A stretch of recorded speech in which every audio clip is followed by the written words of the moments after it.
प्रकार इसलिए बता रहे हैं, बिना नाम लिए, किसी का अपमान नहीं हो, आप सब समझ जाओगे भी किसको हम कह रहे हैं, है ना। ऐसे उनकी व्यवस्था है कुछ।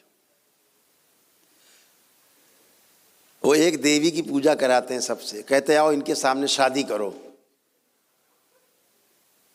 और उन्होंने धोखे से नेपाल में भी स्थापना कर दी उसकी, और उसके सामने जिसकी शादी होती है, जिसकी भी, सबसे पहला काम वो देवी कर, देवी नहीं है वो, ये भी ध्यान रखो, देवी नहीं है वो, श्रापित है, माँ से श्रापित, निष्कासित हैं ये सब, माँ के गोल से निष्कासित देव, तो क्या कहोगे, श्रापित है, निष्कासित है, तो कोई जगह तो चाहिए उन्हें। सेना से कोई आदमी भागा तो भगोड़ा बन गया, डाकू बन, कुछ तो बनेगा, दांव पैतरे वही है लेकिन डाकू बन गया, अब लूटेंगे वो। तो ऐसे देवी, तो उनका काम क्या है कि शादी हुई, उनसे गठबंधन हो जाता है पुरुष का, उनके स्त्री शरीर से, और उनके पुरुष शरीर से गठबंधन हो जाता है लड़की का, वो एक ही श्रापित देवी से। अब क्या हुआ, पुरुष की बन जाती है पत्नी, और स्त्री के बन जाता है वो पति। वो एक ही एनर्जी है, ध्यान रखना, धोखे में न रहना बिल्कुल।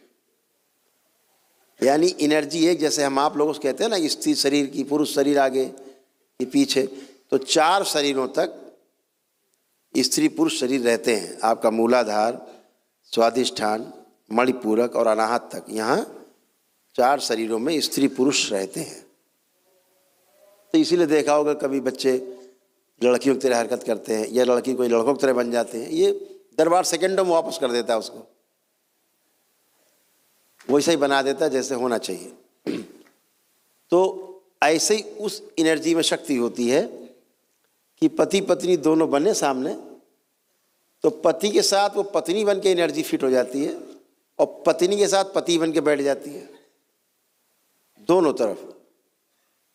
अब सोचो क्या हाल होएगा घर में, उठापटक मारपीट, पुरुषों का पुरुषत्व छीनती है, नपुंसक बनाती है, यौन रोग देती है, यौन रोग सड़ाती है।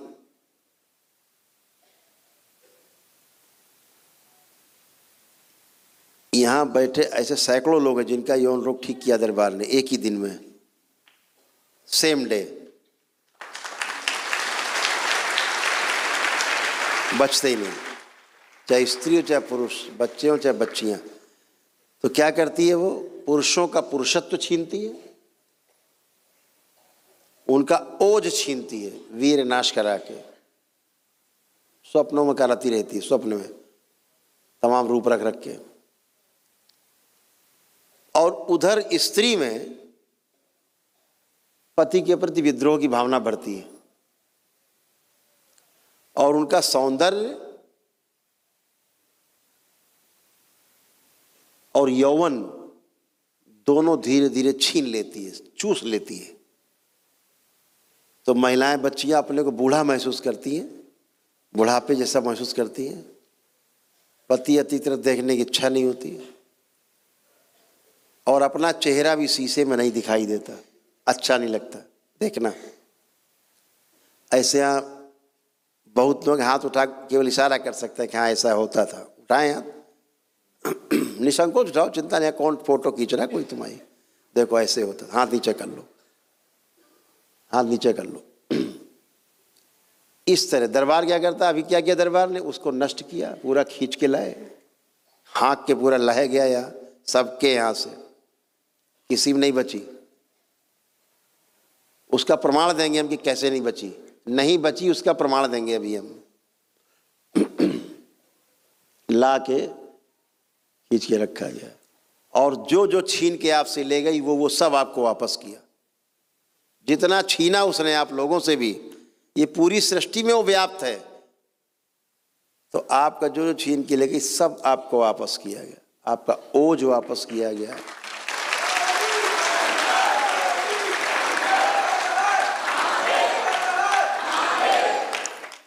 तो अभी क्या हुआ, इतने लोग बैठे हैं, किसी के भी अंदर, आंख बंद करके देख लो, सब लोग आंख बंद कर लो, और ये देखो किसी के अंदर कोई खराब या कामुक कोई विचार आ रहा है क्या? कोई देख डालो, खराब से खराब सीन देखो, कोशिश करो और देखो कोई कामुक विचार, कोई गंदा विचार मन में आ रहा किसी के?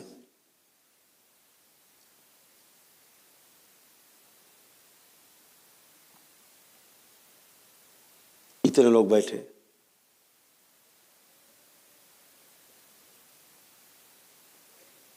खूब अच्छे से देख डालो, क्योंकि निकाला है उसको, दरबार ने नष्ट किया है। बहुत कामुकता बढ़ा के रखती थी, गंदे गंदे ख्याल देना, महिलाओं बच्चियों को देख के, अपनी बहन तक को देख के को गंदे ख्याल देने लगे, ऐसी गंदगी थी। बच्चों में को माँ के प्रति गंदा गंदा सोच दे, ऐसी गंदगी थी, सब नष्ट हुई। किसी को आ रहा कोई गंदा ख्याल? किसी को भी आ रहा हो तो हाथ उठा सकते हो। किसी को गंदा ख्याल नहीं, एक गंदगी नहीं, एक गंदा विचार भी आपके अंदर नहीं आ रहा, वो गंदगी हट जाने के कारण। और वो श्रीमान जी बकायदा शादी करा रहे हैं, उसके सामने गठबंधन करा रहे हैं।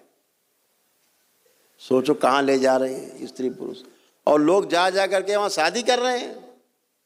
इतना ही नहीं, लोग ऐसे ऐसे बड़े मास्टर लोग होते हैं आजकल तो, बड़ी हैं जो शादीशुदा लोग हैं वो भी जाके वहाँ दोबारा शादी कर रहे हैं।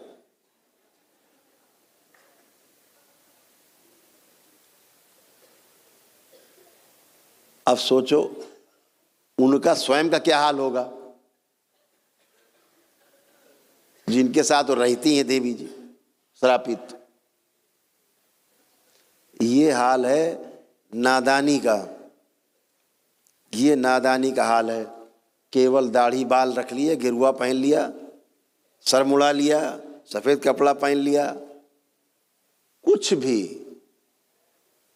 हमारे देश का तो ऐसा हाल है कि परिवेश देख के आदमी लौट जाता चरणों में, चाहे दैत्य क्यों ना हो। तो इन गंदगी से बचना है, गंदी पूजा पाठ से बचना है, दूर रहना है गंदगी से। अगर स्वस्थ रहना है जीवन में, शारीरिक मानसिक आध्यात्मिक रूप से, और कष्ट जीवन में ना आए, तो आर्थिक सामाजिक और पारिवारिक पीड़ा ना आए, तो एक ही चीज़ ध्यान रखो, शिव और शक्ति, इसके अलावा तुम्हें धरती पे बचाने वाला कोई नहीं है।